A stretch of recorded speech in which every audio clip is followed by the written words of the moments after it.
నమస్తే. Welcome to our channel. నేను మీ పద్మావతి. ఈ రోజు నుంచి మన రెడ్ టీవీ భక్తిలో కళ్యాణమస్తు అనే ప్రోగ్రామ్ అనేది స్టార్ట్ అవ్వబోతుంది. అయితే దీంట్లో కళ్యాణం గురించి మరియు కుజదోషాలు అనేక సందేహాల గురించి మనం చర్చించబోతున్నాం. అయితే ప్రతి ఒక్కరూ వీక్షించాలి అనుకునేవారు ఖచ్చితంగా దీన్ని చూసి వారికి ఉన్న సందేహాలను ఖచ్చితంగా తీర్చుకుంటారని మేము కూడా మనస్ఫూర్తిగా కోరుకుంటున్నాం. అయితే ఈరోజు మనతో పాటు ప్రముఖ జ్యోతిష్య మరియు వాస్తు పండితులు బ్రహ్మశ్రీ డాక్టర్ నాయకంటి మల్లికార్జున శర్మ గారు మనతో పాటు ఉన్నారు. అయితే ఆయనతో మాట్లాడి అసలు కళ్యాణంకి సంబంధించి కావచ్చు, మిగతా అనేక దోషాల గురించి కావచ్చు తెలుసుకునే ప్రయత్నం చేద్దాం. అయితే మీరు కూడా ఇక నుంచి ఈ కళ్యాణమస్తు అనే ప్రోగ్రామ్ని ఖచ్చితంగా వీక్షిస్తారని నేను కూడా మనస్ఫూర్తిగా కోరుకుంటున్నాను. నమస్కారం గురువుగారు. నమస్కారం. గురువుగారు, వాస్తవానికి కళ్యాణానికి కారణం శుక్రుడు అంటారు. అసలు శుక్ర దోషం అంటే ఏంటి? మరి కొంతమంది కళ్యాణంలోని శుక్ర దోషాలు ఉన్నాయి అని అంటూ ఉంటారు. మరి కళ్యాణంకి కారణమే శుక్రుడు అయినప్పుడు మళ్ళీ దానిలో దోషాలు ఏంటి? అసలు శుక్ర గ్రహం అంటే ఏంటి? దానికి సంబంధించిన ప్రతివి కూడా ఎలా ఉంటాయి అసలు? తప్పకుండా అమ్మ. ఓం శ్రీ గురుభ్యో నమః. శుక్రదోషం అంటే ఒక జ్యోతిష్ శాస్త్రంలో మనము కళత్రకారకుడు, సప్తమ భావకారకుడు శుక్రుడు. ఈ శుక్రగ్రహం యొక్క దోషం ఏంటి అంటే చాలామంది కూడా మనం కుజదోషాన్ని చూసుకుంటుంటారు. కుజదోషంతో పాటు అతిపెద్ద దోషం ఏంటంటే శుక్రదోషం. అంటే కుజదోషం అనేది ఏంటంటే చాలా చోట్ల కూడా నానుడుగా అయిపోయింది కుజదోషం అని. కానీ అసలైన గ్రహం ఏమిటి అనేది వీళ్ళు పట్టుకోవట్ల. అంటే ఒక డాక్టర్ దగ్గరికి వెళ్ళిన తర్వాత అన్నీ స్కాన్ చేసిన తర్వాత ఎక్కడో రోగం అనేది ఎక్కడో ఉంటుంది, అది డిసీజ్ వేరే చోట ఎత్తుకుతుంటారు. అవును, పాత రోజుల్లో ఒక సామెత ఉంది, ఎక్కడ పోయినాయో అక్కడ వెతుక్కొని మళ్ళీ తెచ్చుకోవాలని. అవును, అక్కడ బాగాలేకపోతే ఇంకో చోట తెచ్చుకోవచ్చు. మనం ఎక్కడ పోగొట్టుకున్నామో అక్కడే సంపాదించుకోవాలని, అక్కడ వీరు లేకపోతే వేరే చోట సంపాదించుకోవచ్చు. అక్కడ గొడవలు పడుతుంటే ఇప్పుడు ఇద్దరు అన్నదమ్ములు గొడవ పడుతుంటారు, అక్కడే పోయిందని వెతుక్కోకూడదుగా. వాడికి దూరంగా ఉంటే వీడు బాగుపడినట్టే. అవును, అది జస్ట్ నానుడుగా చెప్పారు. కానీ వాస్తవంగా ఏంటంటే శుక్రుడు అనేవాడు కళత్రకారకుడు, వివాహకారకుడు.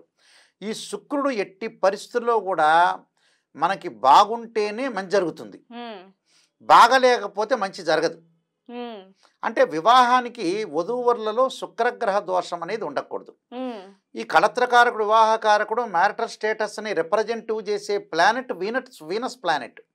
ఈ వీనస్ ప్లానెట్ అనేది అనుకూలంగా ఉండాలి. ఎందుకంటే వీనస్ ప్లానెట్ అనుకూలంగా లేదంటే డిఫరెన్స్ ఆఫ్ ఒపీనియన్స్ అంటే వైఫ్ అండ్ హస్బెండ్ మధ్యలో కరెక్ట్గా బాండింగ్ లేకపోవటం, దాని తర్వాత డిస్ప్యూట్స్ అంటే ఏకాభిప్రాయం లేక ఇద్దరి మధ్యలో గొడవలు, తగాదలు, కోర్టు సమస్యలు రావటం ఒకటి. భార్యాభర్తలు ఎంతసేపు మనం మ్యారేజ్ బ్యూరోలో చూసిన కాలానికంటే కూడా ముందుగానే విడిపోతారు.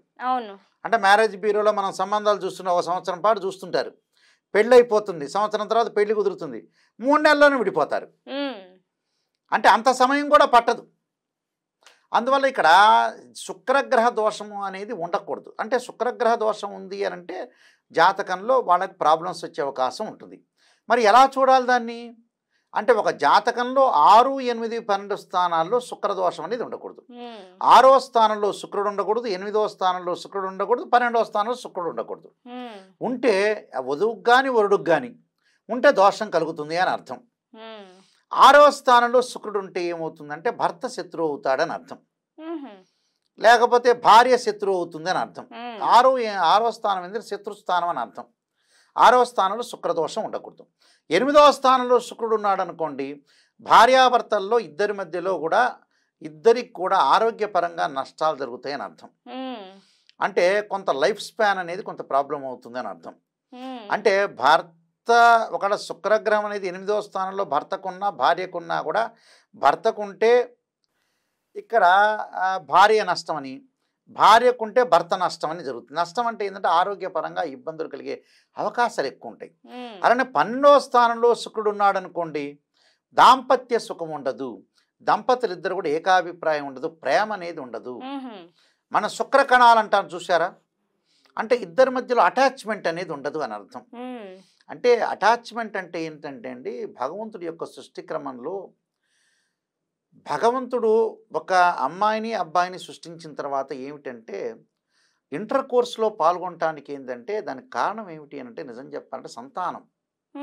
సంతానం కలగటానికే ఆ సెక్సువల్ రిలేషన్ పెట్టింది యాక్చువల్గా అయితే. అవును. ఎందుకంటే దాంపత్యంలో పిల్లలు కలగాలి, సంతానం సంపత్ప్రదం అన్నారు. సంతానం కలగాలంటే ఏమిటి? ఇద్దరు కూడా అన్యోన్య దాంపత్యం అనేది ఉండాలి. అప్పుడు నెక్స్ట్ జనరేషన్ ఉన్నట్టు. ఆ సంతానాన్ని చూసే వీళ్ళు మురిసిపోతారని అర్థం. అవును.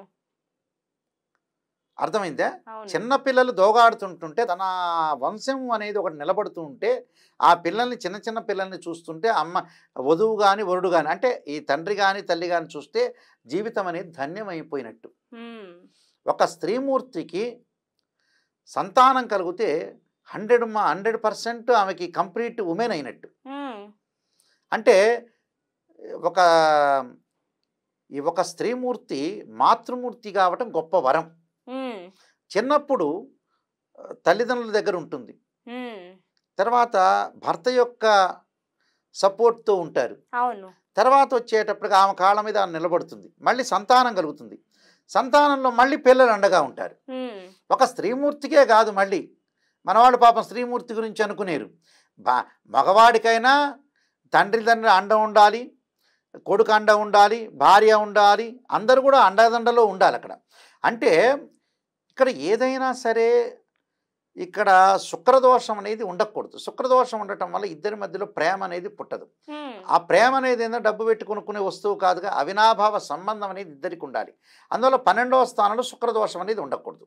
అంటే 6, 8, 12 స్థానాలు శుక్రదోషం ఉండకపోవటం అనేది చాలా మంచిది.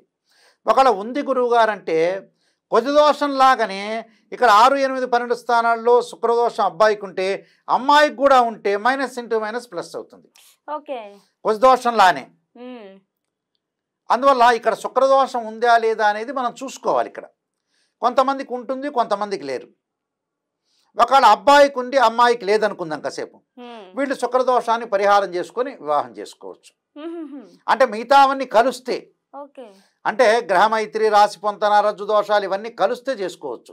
మిగతావన్నీ బాగుంటే పాసిబిలిటీ అయితే. అందువల్ల శుక్రదోషం ఏంటంటే కళత్రకారకుడు, వివాహకారకుడు శుక్రుడే. శుక్రుడు ఇద్దరి మధ్యలో బాండింగ్ ఉండాలి, సుఖ సంతానం ఉండాలి, మంచి సంతానం కలిగి ఉండాలి, ఇద్దరు అన్యోన్య దాంపత్యం ఉండాలి, పిల్లలు కలగాలిగా. అవును. అసలు పెళ్లి దేనికోసం చేసుకుంటారు? పిల్లలు కలగటానికే అసమే చేసుకునేది. అవును. ఒకళ్ళొకళ్ళు పరస్పర అండదండలతో ఉండటానికే మనం చేసుకునేది. లేకపోతే ఎవరు వాళ్ళు విడిగా ఉండొచ్చుగా. ఇక్కడ పిల్లలు అనేది ఇంపార్టెంట్, ప్రాధాన్యత. శరీరం నుంచి ఆనందదాత హృదయంలోంచి కదులుతేనే కొడుకు కూతురు పుడతారంటారు. అవును. అంటే ఆ పిల్లల్ని చూసే మనం మురిసిపోతామని అర్థం. నెక్స్ట్ జనరేషన్ ఏంది? పిల్లలే చాలా ఇంపార్టెంట్ ఇక్కడ. లేకపోతే ఎందుకు ఈ డబ్బు సంపాదించడం ఎందుకు, ఈ సాఫ్ట్వేర్ జాబులు చేయటం ఎందుకు? ఎక్కడొక్కడ శ్రీశైలం లాంటి క్షేత్రాల్లో ఒక 4 లక్షలు ఇస్తే రూమ్ కట్టి ఉంచుతారు, అక్కడికి వెళ్ళి ఉండొచ్చు. అవునా కదా? డబ్బు సంపాదించేది ఎందుకు? పిల్లల గురించే. ఇక్కడ సంతానం సంపదప్రదం అంటారు. సంతానమే సంపద. నీకు డబ్బు లేకపోయినా సంతానం అనేది సంపద అంటారు. పురాతన రోజుల్లో ఏం చేసేవాళ్ళంటే నీకు పెళ్ళయిందా, పిల్లలు ఎంతమంది అడుగుతారు. అవును. ఇప్పుడు అలా అడగట్లా. మీకు ఆస్తులు ఎంత ఉన్నాయి, ఎన్ని పొలాలు ఉన్నాయి, ఎన్ని బిల్డింగ్స్ ఉన్నాయి హైదరాబాద్, ఈ మోడల్లో అడుగుతున్నారు. అవును. సంతానం సంపదప్రదం. సంతానం అనేది చాలా గొప్ప వరం. అది స్త్రీమూర్తికి గాడ్ గిఫ్ట్ అది. అందువల్ల ఆ స్త్రీ ఇక్కడ పరిపూర్ణమైన ఉమెన్. అందువల్ల సంతానం అనేది చాలా గొప్ప వరం. అంటే ఒక స్త్రీ దేవతలాగా సమానం నిజం చెప్పాలంటే ఇక్కడ. అందువల్ల ఒక మనిషి జన్మ ఇవ్వటం అనేది చాలా అరుదు. భగవంతుడి తర్వాత స్త్రీమూర్తి ఇచ్చేది నిజం చెప్పాలంటే. అలాగా సంతానం కలగాలి అని అంటే వీళ్ళిద్దరి మధ్యలో అన్యోన్య దాంపత్యం ఉండాలి. భర్త ఆయుష్ కారకుడై ఉండాలి, భార్య కూడా ఆయుష్ కారకుడై ఉండాలి, ఆయుష్ కారకురాలై ఉండాలి. లైఫ్ స్పాన్ అనేది బాగుండాలి. ఇద్దరు శత్రువులు కాకూడదు. 6వ స్థానం ఉంటే ఇద్దరు శత్రువులు అయ్యారనుకోండి, భార్యాభర్తల అన్యోన్య దాంపత్యం దెబ్బతింటుంది. 8వ స్థానంలో శుక్రుడు ఉన్నాడు అనుకోండి, ఎవరొకళ్ళు ఆరోగ్యం బాగుండదు, అంటే రోగగ్రస్తులు అవుతారని అర్థం. రోగగ్రస్తులు అయితే దాంపత్య సుఖం అనేది ఉండదు. 12వ స్థానంలో శుక్రుడు ఉన్నాడు అనుకోండి, ఇద్దరికి సంతానం అనేది ప్రేమ లేకపోతే సంతానం కలగదు. అల్టిమేట్ చివరికి సంతానం. అలాగా ఇక్కడ ప్రపంచంలో ఏమిటంటే అండి, గ్రహదోషం అనేది ఉండకూడదు. గ్రహదోషం ఉండకూడదు. జీవితంలో సరైన సమయంలో పెళ్లి కావాలి. శుక్రుడు కూడా సరిగా లేకపోతే సరైన సమయంలో వివాహం కాదు. లేటుగా వివాహం అయిన తర్వాత సంతానం కలగకపోతే ఎందుకు పెళ్లి చేసుకోవడం? అవును. అది కూడా నిష్ప్రయోజనమేగా. అవును. ఇక మధ్యకాలంలో 35కి 45కి వివాహం చేసుకుంటున్నారు. వాళ్ళ పిల్లల్ని వాళ్ళ మనవరాళ్ళని కూడా చూసుకోలేని దౌర్భాగ్య స్థితి ఏర్పడింది ఇప్పుడు. అవును. ఎప్పుడూ కూడా 22 దగ్గర నుంచి 30 లోపల లేదా 28 లోపల చేసుకోవాలి. ఆ మగవాడికి 50 ఏళ్ళు వచ్చిందంటే 25 ఏళ్ల కొడుకు ఉండాలి. హుహు. అది క్యాలిక్యులేషన్. పాత రోజులు అలానే ఉండేది హ్మ్. క్యాలిక్యులేషన్. అంటే చూసుకోవాలి గాను. వాడి ఆలనా పాలన చూసుకోవాలి. ఇంకా అవన్నీ చూసుకోకుండా ఏదో జాబ్ చేసి డబ్బులు సంపాదించి ఏం ప్రయోజనం? నిజంగా గురుగారు. ఆ మీరు డబ్బులు చెప్పింది. పిల్లల్ని చూసుకొని వాళ్ళ పెళ్ళిళ్ళు చూసుకోకపోతే నెక్స్ట్ ఇంక ఏం లేనట్టే అర్థం. హ్మ్. ఆ? ఆ, ఆ దానిలో మొన్న ఈ మధ్యన జబర్దస్త్లో చమక్ చంద్ర ఉన్నారు కదా, హ్మ్. ఆయన ఏదో ఒకటి చెప్పాడు, ఇలా ఇలా పుట్టేటప్పుడు మూసుకుంటామని.